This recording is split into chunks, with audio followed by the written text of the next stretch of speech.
27 ગુનામાં વોન્ટેડ ચિલોડા ગેંગના મુખ્ય સૂત્રધારને મધ્યપ્રદેશથી સુરત ક્રાઇમ બ્રાન્ચે ઝડપી પાડ્યો.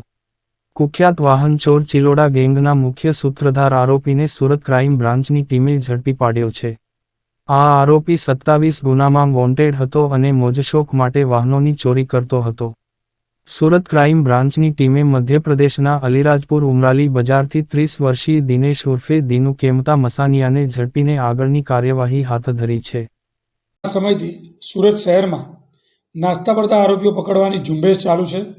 એ ઝુંબેશ દરમિયાન અગાઉ નજરિયા ઉર્ફે કેન્દ્રિયા તોમર રહેવાસી છોટાઉદેપુરનો એક આરોપી ક્રાઇમમાં જે અગાઉ પકડેલો હતો, જે 18 ગુનામાં વોન્ટેડ હતો વાહન ચોરીનો.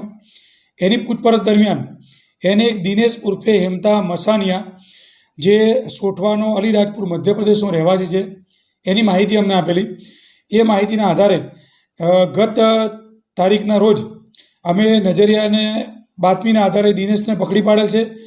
જે આરોપી 27 ગુનાનો વોન્ટેડ આરોપી છે, એ વોન્ટેડ આરોપીને પકડી અને આગળની તપાસ ક્રાઇમ દ્વારા શરૂ કરવામાં આવેલી છે. આ આરોપી સુરત શહેરના 27 ગુનામાં વોન્ટેડ છે અને આ આરોપી પોતાના મોજશોખ માટે અમુક વાહન રાખે અને અમુક વાહન વેચી અને રોકડા રૂપિયા મેળવી અને મોજશોખ કરવાની ટેવવાળો આરોપી છે. બહુ જ રીઢો ગુનેગાર છે. એને ક્રાઇમ બ્રાન્ચે બાતમીના આધારે પકડી પાડેલ છે.